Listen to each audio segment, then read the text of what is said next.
bagaimana dampak kebencian terhadap ajaran syariat dalam kehidupan seseorang, dan sebaliknya bagaimana dampak kecintaan. Ada 3 golongan yang Allah sebutkan dalam Al-Quran: golongan munafik, golongan kafir asli, dan golongan orang yang beriman. Pertama, golongan munafik. Bagaimana dampak kebencian mereka terhadap syariat, padahal mereka mengaku muslim, namun ketika diajak untuk mengikuti syariat mereka berpaling. Allah sebutkan di surat An-Nisa ayat 61-62, wa idza qila lahum ta'alu ila ma anzalallahu wa ila ar-rasuli ra'aital munafiqina yasudduna anka sududa. Dan apabila dikatakan kepada mereka, kemarilah kalian kepada ajaran yang Allah turunkan dan kepada Rasul, maka engkau melihat orang-orang munafik itu berpaling darimu dengan sekuat-kuatnya keberpalingan. Fa kaifa idza asabathum musibatum bima qaddamat aydihim, maka bagaimana mereka apabila musibah menimpa mereka karena dosa-dosa mereka. Tsumma ja'uka yahlifuna billahi, kemudian mereka datang kepadamu seraya bersumpah dengan nama Allah untuk menyampaikan alasan mereka kenapa mereka berpaling dari syariat Allah. Mereka bersumpah demi Allah, in aradna illa ihsana wa taufiqa, tidaklah yang kami inginkan kecuali untuk melakukan perbaikan dan menyatukan. Menyatukan artinya menyatukan antara muslim dan kafir.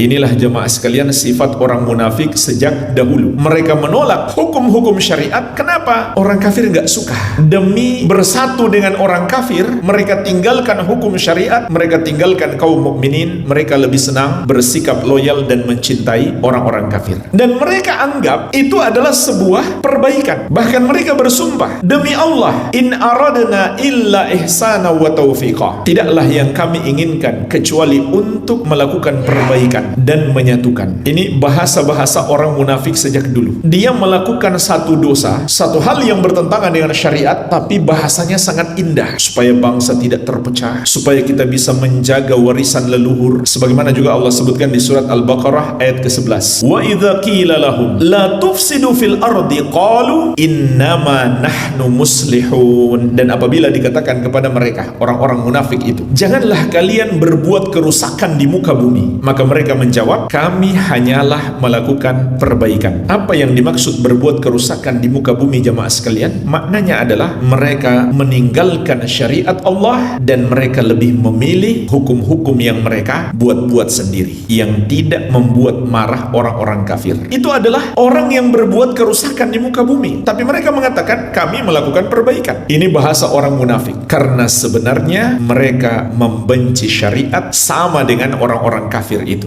Tapi mereka tidak terang-terangan. Mereka beralasan kami mau melakukan perbaikan, kami mau menyatukan, kami mau menjaga keutuhan bangsa, kami tidak mau memecah belah bangsa ini. Ini yang pertama, Allah sebutkan dalam Al-Quran bagaimana pengaruh kebencian terhadap amalan seseorang. Ini pada orang munafik. Yang kedua, pada orang-orang kafir. Mereka pun menolak syariat, menolak ajaran Allah dan Rasulnya dengan berdalih bahwa mereka mengikuti ajaran nenek moyang. Ini Allah sebutkan dalam banyak ayat, di antaranya di surat Al-Baqarah ayat 170. Wa idza qila lahum ittabi'u ma anzalallah qalu bal nattabi'u ma alfaina alaihi aba'ana. Dan apabila dikatakan kepada mereka, ikutilah ajaran yang Allah turunkan, mereka menjawab, bahkan kami hanya mengikuti apa yang diwariskan oleh orang tua kami, ajaran nenek moyang kami. Maka Allah tanpa basa-basi membantah mereka, awalau kana aba'uhum la ya'kiluna syai'aw wa la yahtadun. Apakah mereka masih mau mengikuti orang tua mereka, padahal orang tua mereka tidak mengetahui apapun, nggak belajar agama, nggak mendalami ilmu agama, wa la yahtadun, bahkan tidak mendapatkan hidayah, belum kenal agama. Ini kan kebodohan. Seakan-akan mau berbakti kepada orang tua, padahal orang tuanya belum kenal agama, nggak belajar ilmu agama, kok masih mau diikuti juga. Ini hakikatnya adalah pengaruh kebencian terhadap ajaran yang diturunkan oleh Allah Subhanahu wa Ta'ala. Ini yang kedua. Yang ketiga, tentang orang-orang yang beriman. Mereka adalah orang-orang yang mencintai apa yang diturunkan oleh Allah Subhanahu wa Ta'ala kepada Rasulnya. Dan lihatlah pengaruh mencintai pada diri orang-orang yang beriman. Allah sebutkan di surat An-Nur ayat ke-51, innama kana qaulal mu'minina idza du'u ilallahi wa rasulih liyahkuma bainahum ayyaqulu sami'na wa ata'na wa ulaika humul muflihun. Hanyalah ucapan orang-orang yang beriman itu apabila mereka dipanggil memanggil kepada Allah dan Rasul agar Rasul menghukumi di antara mereka, yaitu menetapkan hukum dalam semua urusan mereka, maka mereka mengatakan kami dengar dan kami taat, dan mereka itulah orang-orang yang beruntung. Ini pengaruh daripada cinta. Karena mereka mencintai ajaran Allah, tidak membencinya, maka mereka bersikap sami'na wa ata'na.